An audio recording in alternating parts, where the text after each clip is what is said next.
Je suis Bruno Douil, donc professeur de génie électrique à l'Université de Lorraine en France.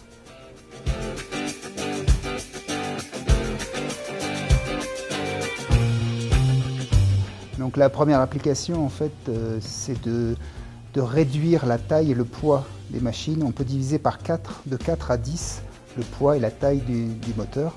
Et donc dans les cas des applications militaires comme les sous-marins, on peut remplacer un moteur par des torpilles, par exemple, et donc gagner beaucoup de place. Donc dans les applications militaires, c'est vraiment crucial. Et le poids est très important. Et d'autre part, on peut réduire aussi le bruit causé par les machines électriques. Et donc dans le cas des sous-marins, c'est aussi très intéressant de réduire le bruit causé par les machines.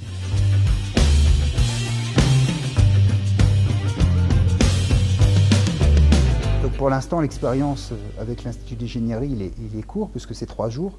Mais par contre, ça fait 3 ans que je travaille avec le professeur Trio, donc ça commence à être une longue expérience. On a déjà des publications, des conférences, donc c'est à peu près 3 ans. Donc, et ça se passe très bien, donc on espère avoir des docteurs communs, des doctorats en commun, des étudiants, des échanges d'étudiants. Voilà, c'est une très bonne collaboration.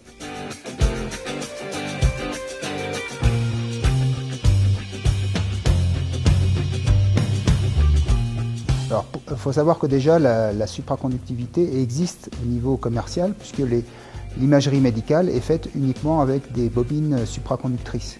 Donc ça existe déjà et c'est vendu. On ne peut pas faire autrement qu'avec de la supraconductivité. Avec les nouveaux supraconducteurs, il faut savoir qu'il y a aussi de l'imagerie médicale qui fonctionne avec des nouveaux supraconducteurs qu'on appelle filaments MGB2. Donc ça existe déjà dans l'imagerie médicale.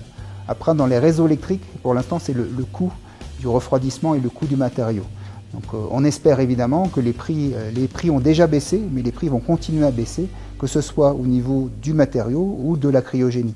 Donc les prix baissent et on pense que ça va devenir intéressant et industriel et vendu de façon industrielle dans quelques années.